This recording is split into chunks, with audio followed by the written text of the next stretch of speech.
Hello my dear friends, welcome back to the lecture series of Judicial Examination. I am Dr. Wasim I Khan, Assistant Professor, Shri Shivaji Law College, Parbhani, Maharashtra, India. So in today's lecture, we will discuss Section 155 to Section 158 of Criminal Procedure Code 1973, which is a part and parcel of chapter of investigation by police officer. What is the procedure to investigate any offence? तो offence investigate करने का provision क्या है? Section 155 में provision है कि जब कभी भी पुलिस के पास कोई इंफॉर्मेशन लेकर आता है नॉन कॉग्निजेबल ऑफेंस की, तो उस सिचुएशन में क्या प्रोसीजर है? पुलिस एफआईआर लॉन्च कर सकती है या नहीं कर सकती है? एफआईआर लॉन्च करने के बाद पुलिस की ड्यूटीज क्या होगी? ये सब आज के हम लेक्चर में डिस्कस करने वाले हैं। सेक्शन 155 से लेकर सेक्शन 158 ये पूरा कंसेप्ट हम आज डिस्कस करेंगे। साथ ही साथ हम डिस्कस करेंगे इन सेक्शंस पर पूछे गए क्वेश्चंस और ऐसे क्वेश्चन जो एग्जामिनर इन सेक्शंस पर पूछ सकता है। So without wasting your much time, let's start the topic.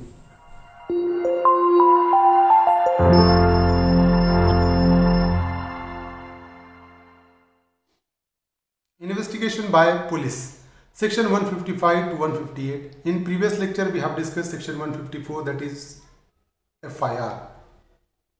Now section 155 deals with information as to non-cognizable cases. So information to officer in charge of police station of the commission of a non-cognizable offense. He shall enter the substance of the information in a book to be kept by such officer and refer the informant to the magistrate.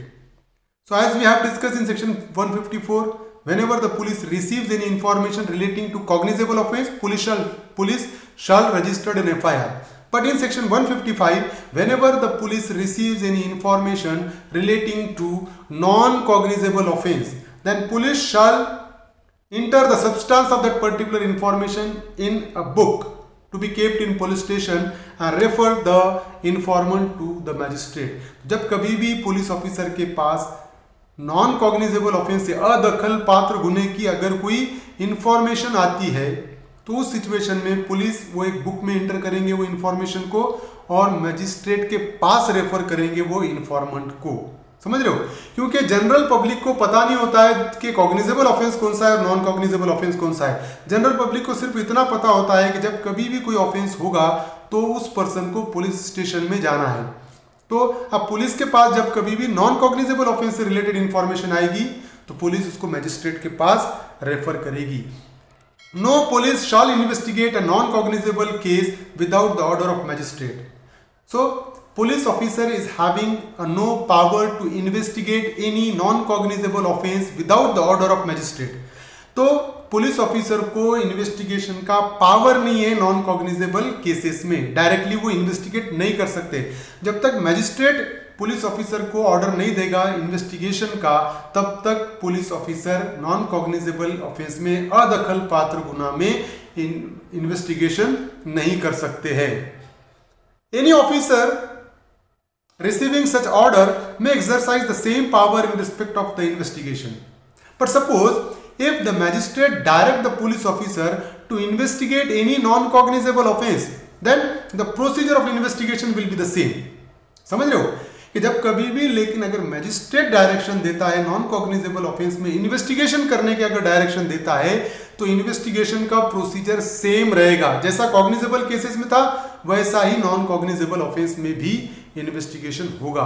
So when case relates to two or more offence one cognizable, suppose if any case is related to one or more offense and among these two offense one is cognizable and another one is non-cognizable, then the entire case will be treated as a cognizable one. दो case है, दो offence किया एक accused ने, एक cognizable है एक non cognizable है, तो पूरे केसेज कॉग्निजेबल ट्रीट होगी। अब सेक्शन 155 पे पूछा गया क्वेश्चन है, महाराष्ट्र जुडिशियल एग्जामिनेशन 2014 में पूछा गया क्वेश्चन है, police can investigate non cognizable offence with permission of commissioner of police, with permission of court, with permission of superintendent of police, none of the above. अगर ये देखे तो no police officer shall investigate a non-cognizable offense without the order of magistrate. तो police officer non cognizable cases में magistrate के order के बगैर, court के परमिशन के बगैर इन्वेस्टिगेशन स्टार्ट नहीं कर सकता है। तो the correct option is option second. Now section 156, police officer power to investigate cognizable case. अब कॉग्निजेबल केस को इन्वेस्टिगेट करने का पुलिस ऑफिसर का पावर कैसा है? So any officer in charge may, without the order of magistrate, investigate any cognizable case. Section 156 subclause 1 empowers a police officer to investigate any cognizable offence even without the order of magistrate. तो जब कभी भी police के पास information आएगी cognizable offence से related, जब कभी भी पुलिस ऑफिसर FIR रजिस्टर करेगा, तो पुलिस ऑफिसर मैजिस्ट्रेट के परमिशन के बगैर, मैजिस्ट्रेट के ऑर्डर के बगैर इन्वेस्टिगेशन स्टार्ट कर सकता है। That is the power given to the police officer. Section 156 subclause 2 deals with no proceeding of police officer in any such case shall at any stage be called in question on the ground that the case was one which such officer was not empowered under this section to investigate.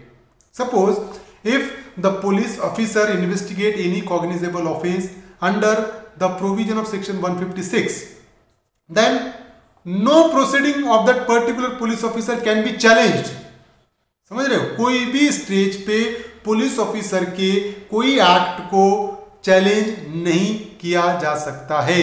ऐसा नहीं किया जा सकता है, ऐसा नहीं कहा जा सकता है कि पुलिस ऑफिसर को इन्वेस्टिगेट करने का पावर नहीं था। समझ रहे हो?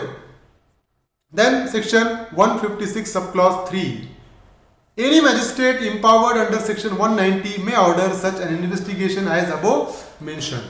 Suppose any magistrate having a power to take cognizance of any offense under section 190, अगर ऐसा कोई मैजिस्ट्रेट है जिसको पावर है सेक्शन 190 ऑफ CRPC में कोई ऑफेंस के दखल लेने का, कॉग्निजेंस लेने का, ऐसा मैजिस्ट्रेट सेक्शन 156 सब क्लॉज 3 में किसी केस में इन्वेस्टिगेशन स्टार्ट करने का ऑर्डर कर सकता है।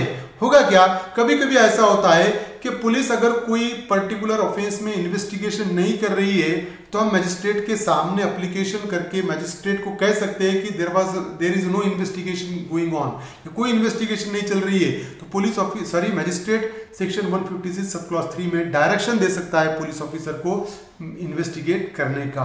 वही अगर 155 में अगर नॉन कॉग्निजेबल ऑफेंस से रिलेटेड अगर कोई पर्सन मैजिस्ट्रेट के सामने अगर कंप्लेंट करता है, उस सिचुएशन में भी मैजिस्ट्रेट सेक्शन 156 सब क्लॉज 3 में पुलिस को ऑर्डर दे सकता है इन्वेस्टिगेशन का। नाउ प्रोबेबल क्वेश्चन सेक्शन 156 पे, the power to direct investigation under section 156 subclause 3 of CRPC can be exercised by a magistrate, a session judge, both A and B, either A or B। तो अगर हम यहाँ देखें तो specific mention किया हुआ है, any magistrate empowered under section 190 may order such an investigation as above mentioned।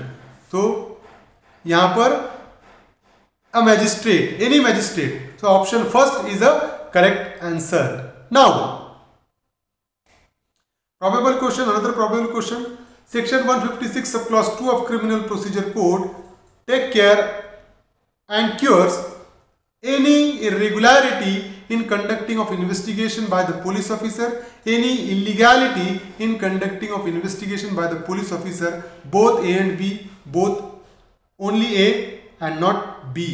तो अगर हम देखें तो no proceeding of police officer in any such case shall it at any stage be called in question on the ground that the case was one which was officer not empowered under this section to investigate। So both A and B, irregularity भी और illegality भी investigation करने में challenge नहीं की जा सकती है, ये कवर किया हुआ है सेक्शन 156 सब क्लॉज 2 में।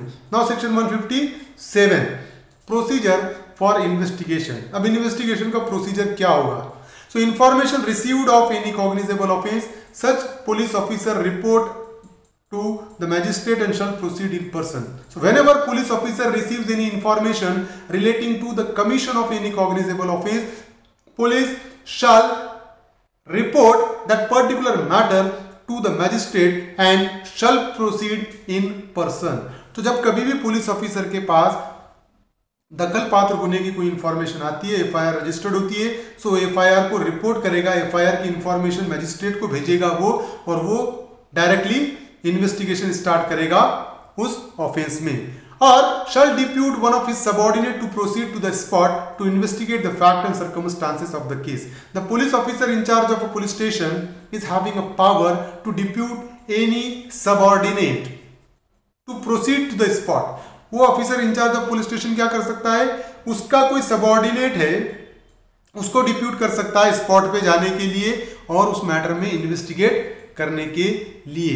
And if necessary to take measures for the discovery of arrest and arrest of the offender. और जो इन्वेस्टिगेशन का पहला पार्ट यही होगा कि पुलिस ऑफिसर स्पॉट पे पहुंचेगा और वहां पर जो भी चीजें डिस्कवर होती है, वेपन मिलता है वेपन को सीज करेगा, अक्यूज मिलता है अक्यूज को अरेस्ट करेगा। Provided that for offence of rape the recording of the statement of victim conducted at the residence or in the place of her choice by or woman police officer in the presence of her parents।